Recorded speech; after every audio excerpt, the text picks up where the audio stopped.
Hello and welcome to Let's Talk, a show about primarily talking to indie developers and getting interesting stories out of them.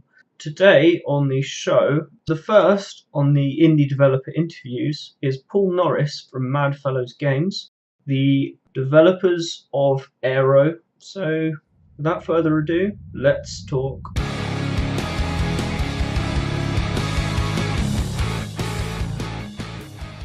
So what actually is Aaero? Well, Aaero is a combat rhythm action shooter. You follow these light beams, I guess, that are to do with the song, and you stick to them and you gain points.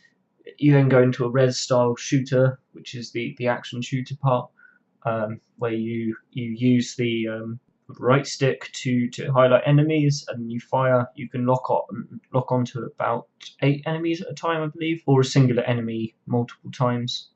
And the music's obviously kind of very dance or like electronic focused, which isn't my type, but it works with that type of game. So there's artists that I'd never heard of, but people that are into this type of music would have. Like Flux Pavilion, KTB, Prototypes, or Neo Signal. They're kind of the big ones that are noted.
And, well, I mean, the reviews speak for itself. It's got pretty damn good reviews around the board. Full disclosure, I did back this one on Kickstarter, so take that as you will. But let's get on to the actual interview. So, basically, the first question was just around what Paul had done to start with, and what his role was at MadFellowsGames. So, he's the creative director of a 2-man team, being MadFellowsGames. His co-owner is the man who works next to him, the coder and the more technical guy, Dan. Paul and Dan have worked together for about 15 years, and they started MadFellows together in 2013. So after that is basically I wanted to know about why Paul started in the indie industry, why he wanted to make his own studio. So it was quite interesting, because quite often you hear indie developers talk about how they wanted to break out of the AAA cycle, how it was limiting what they could do. And while Paul didn't say that's not true, because that partially is why he went, he actually did love working in AAA. But then as the teams and budgets and everything got bigger and companies could take less risks, the games would become more generic. And you as a developer, so Paul as the developer, would play a smaller part in the game. So it's kind of, he explained it, when you set out to make games, you think you can shape the game and have a big part. But as again the studios got bigger, you had a less and less part of doing that. And while Paul and Dan both liked doing it, they felt that time and money was wasted. As the teams got large, you had to then convince shareholders, and there was a lot of red tape you had to go through to get things to happen. So he found that there's always the same few people who say this will work, this is great, who also say that it's not going to work, it's this feature, this thing isn't going to work. It was always the same people that did that. Paul thought that was a waste of time, because you could just go ahead and do it like this. Developers could just do this way, and that way would often work better, but it wouldn't, the shareholders or the people above you wouldn't want it done that way. So instead of basically saying that, we know better, Paul and Dan basically decided they should, and I quote, put their money where their mouth is. And instead of just saying, we could do this a lot cheaper, Paul and Dan could just give it a go. They could just do it. So it partially worked out, because Aaero is out. It's done really well, and I'm not sure financially well, but it's done well enough for them, obviously, that they don't need to get jobs now. But it took twice as long as they initially planned, so it took 2 years to make instead of the one that they planned for. From that, I wanted to know about, was there any planning in that? Did they get to the end of the year and then decide, we're going to take another year, and sort of what things were involved in the planning of extending that? So they felt that with the first prototype they were onto something, and they wanted to do that justice. So they basically just made the decisions day by day. It was by the sounds of it a lot smaller, basically because if you have a team of hundreds and something changes, if a job takes twice as long as it should, it doesn't massively affect the schedule. So that the reason why everything took so long was basically because there's only 2 people working on the game. So if you change something, or something doesn't go as planned, you might have something scheduled for weeks, but Dan, being the developer, will come back saying, this was easy and it's done, or the opposite of that can happen. Or even if you just, go to events or you take some time off, that's half of the team gone, and through all of that extends the time that it took to work on the game. And it's just interesting seeing that everything you do, because it's such a small team, affects the plan, the time it takes to do a thing. And they also felt that they stuck fairly close to the original core design, but they did add things. So, and I quote, "We would sit down and think, is the time we're putting into this worth it for the end product?" And they did feel that's true for a lot of the time, and that taking a little bit more time on some things would make the end game better. When you're obviously working on a game on your own, like with a small team, you end in the situation where you've got so much invested in the game, you've got time, you've got effort. You feel that you need to make the most of it. You've got one chance to get it out, or at least you feel like you have one chance. So at the planning, you don't say at the end of the year you'll spend an extra year. You say maybe a couple more months, and then maybe a little more, and it just rolls on from there. So it was quite interesting hearing about that sort of aspect, that things grow and take longer than you initially sometimes think because of lack of experience, or not necessarily in this case lack of experience, because they've got plenty of experience with games, which I will go on to later. But I was thinking, did the scope of Aaero change? So did it expand? So obviously I asked them about the scope, and Paul said it didn't change really.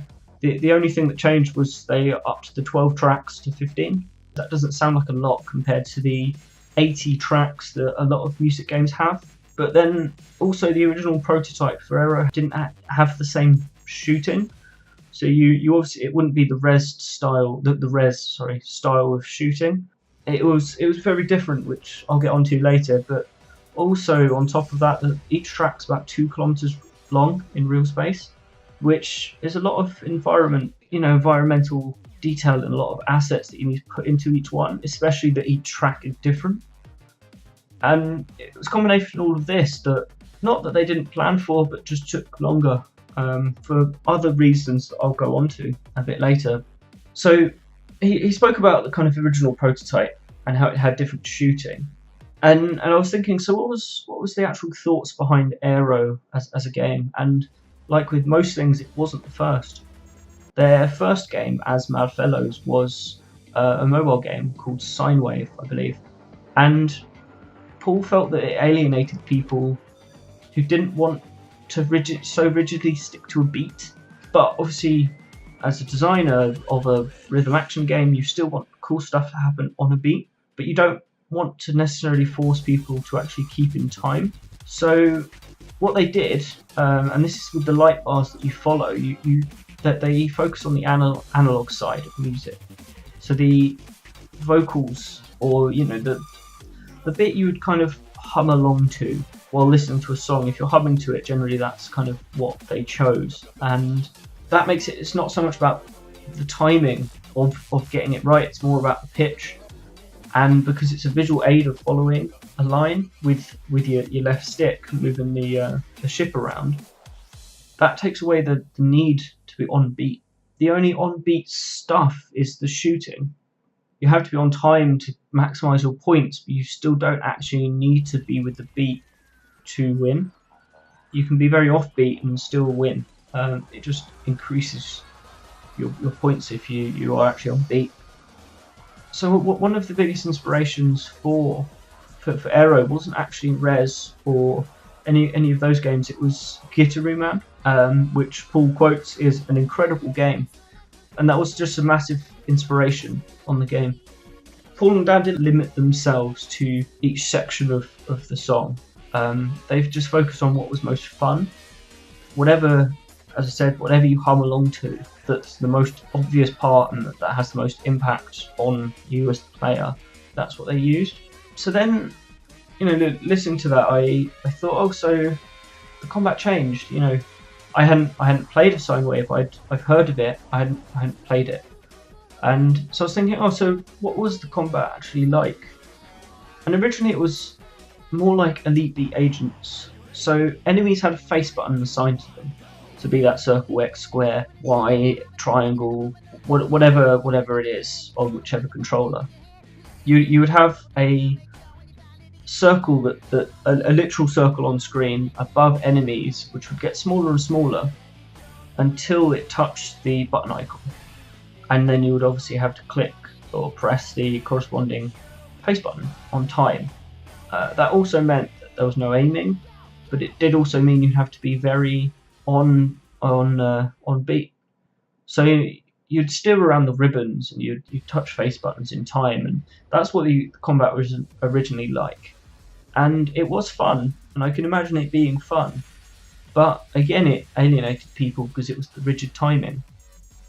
And there are still subtleties in the shooting that Aaero people that play Aaero don't quite get, but Paul and Dan, so MadFellows, wanted to ensure that everybody could play through a level, and I quote, without thinking about beats or bars, but just follow the ribbons and target the enemies.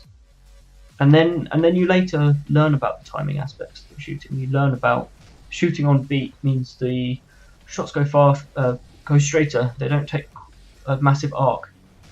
So then, just thinking about Gitaru Man and Elite Beat Agents, they're not obviously new games.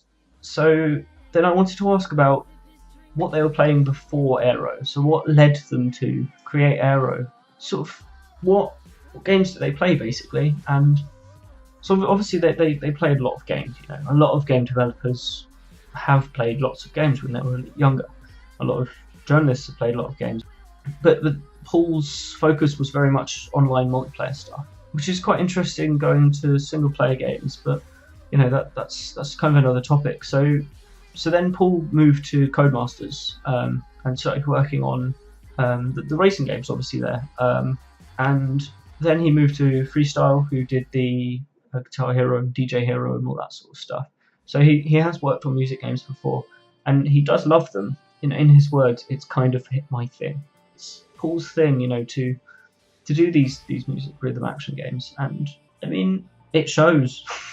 Again, disclaimer: I kickstarted Aaero, but I helped kickstart it for the Steam release. But yeah, it really shows that they care. So obviously, then that there's newer games that they play. Life is Strange, Telltale games, those sort of games Paul really loves. But then obviously also Call of Duties, Halos, Ark Survival Evolved, and then Guitar Hero. He just sort of played anything. But those are the kind of the things that stood out. And then the main game he really loved was Gitaru Man, and obviously that was a PS2 and PSP game. And Paul reckons it was pretty much his first, or at least one of the first PSP games he had. Yeah, it's quite interesting seeing how the games you love are the games that you then end up making, or at least spiritual successors to those games. So obviously hearing that Paul worked at Codemasters and Freestyle, me being a massive racing nerd, I basically just asked, like, so did you work on the Dirt games? And yes, he did, the first one, and that's what he was working on before he left. Paul was obviously Paul. But actually, his first game was the Trucker Race Driver games, which Codemasters very cringily named the CarPG, which, because there was a story, it was a racing game with a story, basically. And then he worked on Tucker 2 and 3 before Dirt. But Dan worked on the original Colin McRae, and he actually worked with the core team, which helped create the basis for all Codemasters games. Dan was sort of the person, the way Paul describes it, the person that you go to for new hardware. He'd pick apart consoles and find out what you could do with it. He was very, very tools orientated, so he worked on things that allowed you to create.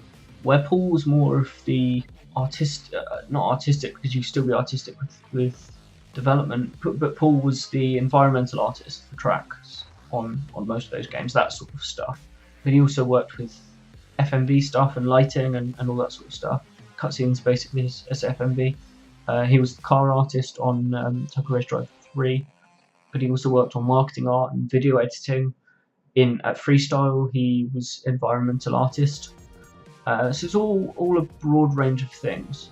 They didn't stay on the same things. They moved around a lot. They changed what they could do. They tried with new things. So an example of that is when Activision bought Freestyle. Paul put a team together to make tracks for Guitar Hero, and in fact one of his proudest achievements in development is marking up the Dragon Force pack. Through them Fire and Flames is kind of Paul's thing. That's what he brought into the game. But he also worked on the remixing side of DJ Hero, but also the sound design by running the audio team. They did whatever was needed doing, and I quote, "Paul has always been happy to jump in and learn something new." So that made me think, like, having such a rounded, broad experience of kind of all aspects of development, from marketing to, core coding of things between the two of them. I was wondering if it made the transition to indie easier. And so Paul thought that when he left AAA development, he thought everything's going to be okay. But then the day-to-day running of things like tax, all that sort of stuff, he hadn't dealt with. Running business is complicated, and it would have been harder for them if they were learning how to make a new game, so learning new things, and the business side. So there was obviously still lots of stuff on Aaero which was new to them. The animation of bosses was something that Paul did, and he'd never done animation before. And I quote, "It might show when you see them. They do weird stuff every now and again." So, it's not perfect, but it works. I think they did an excellent job on that. But the business side was really the hardest part of making an indie studio for them. Because at a large studio, you have someone else who's worried about everything. You focus on your little tiny bit, and you worried about that, and you made that as good as it could be. But as an indie, you could be halfway through something creative, and then you have to answer a question on email, or a tax question, or something about funding, or this and that and the other. And Paul thought it was a real shock going between the two, which obviously makes sense. When you're used to focusing on your thing, then having to expand to things that you don't work on is difficult, and going between those two things was the hardest thing about moving indie. Developing games was easy for both of them, but Paul thinks that it's not a thing. It definitely would have been amazing if they could have brought on someone to do the business stuff. Obviously, time, money, that stuff it's not always possible. So then, I was just thinking about money, and how did they actually get the money? And I know that Aaero was partially funded through the Idea Xbox program, but I was wondering what that experience was actually like how good was it? Because you've heard some bad things from developers about Microsoft. So it's not actually, you don't go to the Idea Xbox people. This is something that I thought was quite interesting. You don't go, "Oh, Idea Xbox fund my game." You have to go through different ways. So in England, One of the ways is a program called Green Shoots, which is partially funded between Microsoft and Creative England, who deal with a lot of creative industries in England. So, film, music, television, games. They help fund and cultivate that sort of thing in indie game and movie. Microsoft got bashed a bit in that, and people were a bit suspicious of the ID Xbox program, which rightly so. But, and I quote, "They could come along and offer 25,000 with no real strings attached. You could release a game on anything, and people said, don't trust this." But that's exactly what Microsoft said it was. Paul reckons that's a reaction to what went wrong before, and that's perfectly understandable. But Paul actually found that everything that they said it was true. Paul found that the program was really good. It didn't limit you to exclusivity, so you could obviously get your game out on multiple platforms. But also, the ID Xbox program, they had marketing events where ID Xbox studios would come out and show their games to press. That expands what you can do, because as an individual, you can't necessarily do that thing yourself. It's a lot of work, money, and effort, which you don't have. You don't have that time as an indie developer. And then, obviously, in terms of the Sony side, Paul reckons it was a smooth process moving to PS4 as well, which he learned because, and I quote, "Dan didn't get as angry and smash as much up this time."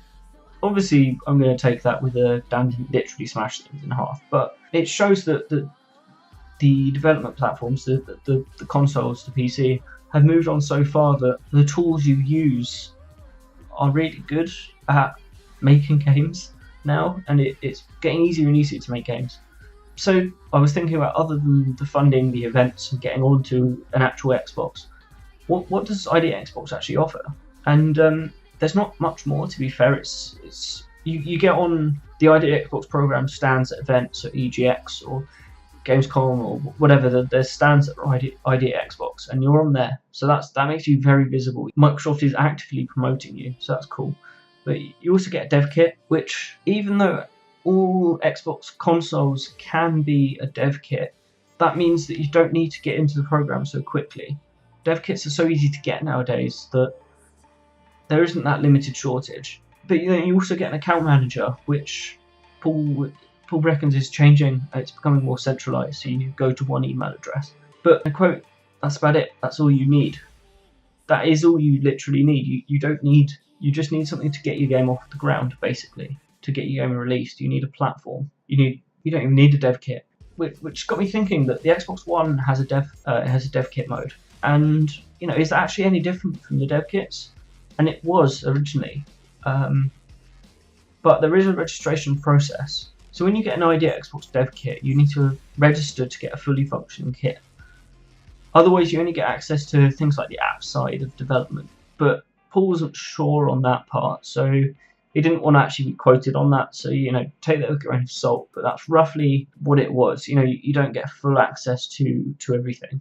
But in terms of the hardware, they're exactly the same. They used to be very expensive and hard to get and big, but they're not actually hard to get anymore. And Paul loves the idea of turning retail kits into dev kits.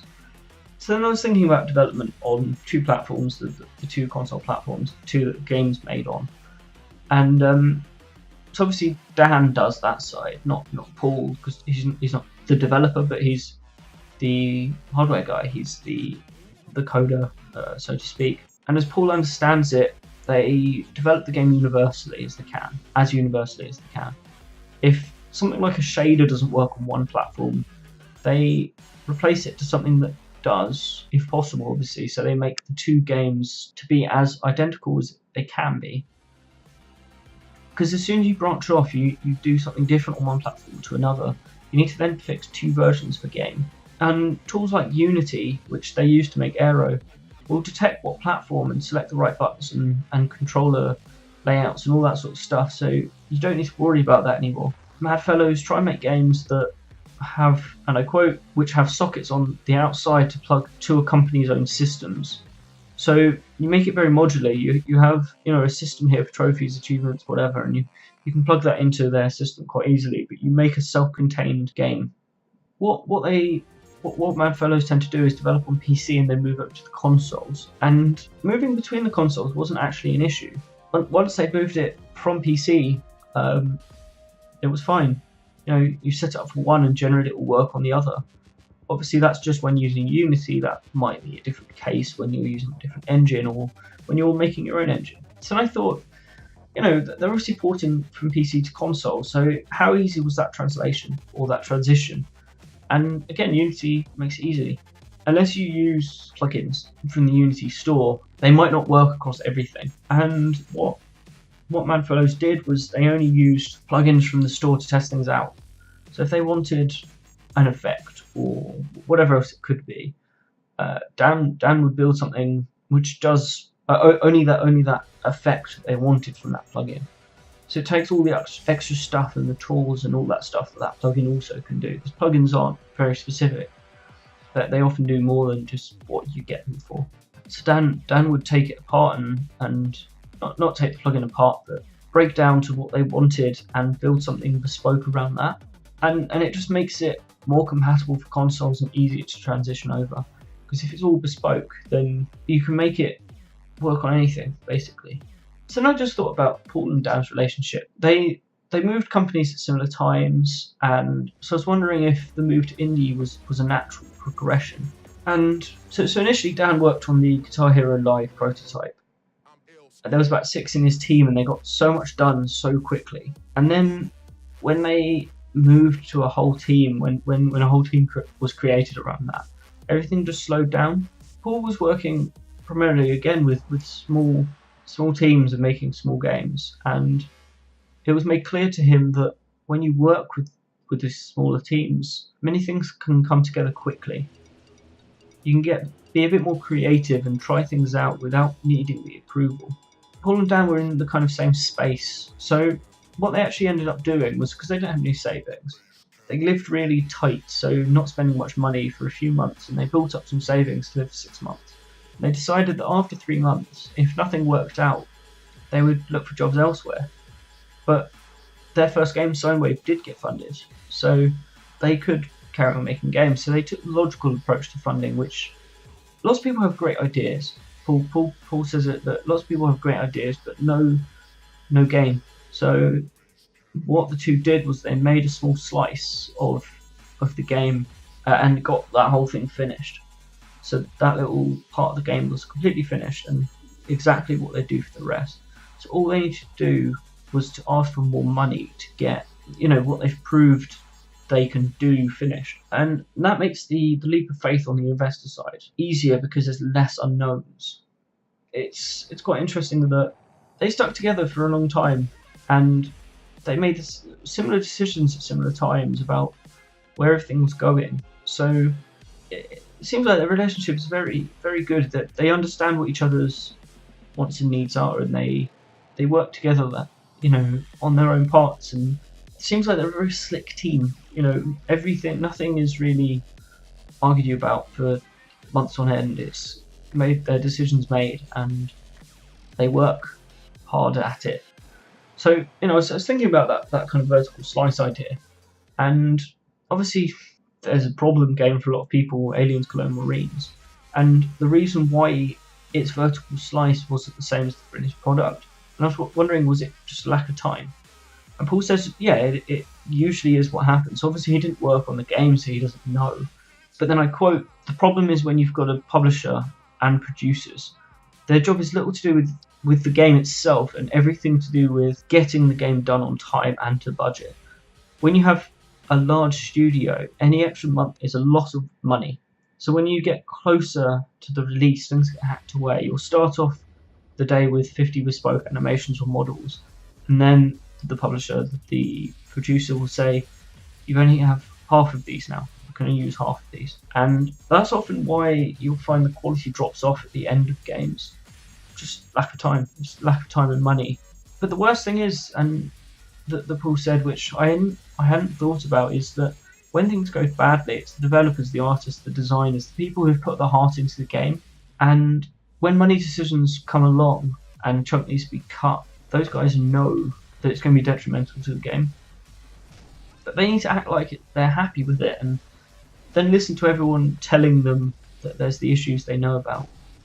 And it's quite interesting, something I hadn't thought about actively, about games being canned at the end of their life cycle, or mechanics being canned at the end of their life cycle, and how that must be for a developer who's put their time into it, who's put their effort into it, making this thing work. So then I was thinking, has Paul ever gone through that sort of stuff? And I'm lucky, I've had it the other way around. Like with DJ Hero, we had to endure months of everyone telling us it's crap before even playing it.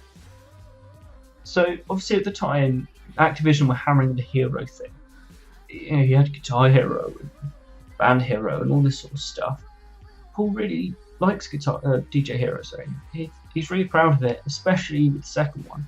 But what he had to deal with was the cynical side of the public before the game had even come out. So not the game going wrong or, you know, things being canned, but people saying it's going to be bad. And working with teams like Codemasters and Activision, they could just can projects. And Paul has worked on a canned project, which he couldn't talk about. That must be heartbreaking that you've put time into a thing and then nope, gone. But with like mid-range dev teams, they have to finish the games. So things like Aliens Colonial Marines, even though it's published by Gearbox partially, it was probably funded on a small budget, and they had to can things because it just wasn't working, it was taking too long. And that must just be heartbreaking. So then wrapping it up, I kind of wanted to have a lighter tone. I'm just wondering if there's anything in the future for Aaero. So they're also still supporting Aaero, and there's a physical copy coming through limited run games. With the game just releasing, they're fixing it. They're thinking about DLC for Aaero. But they obviously need enough of an install base to make it worth it. And I mean, I for one would love Bohemian Rhapsody. I don't care if it's official or not, you know. If Paul can make it happen and send it to me, I'll play it. You know, secret Steam build. But no, seriously, I'd love to see DLC that expands off of the dance stuff and goes into different music, like even jazz or ska or reggae or whatever. You know, that would be quite interesting.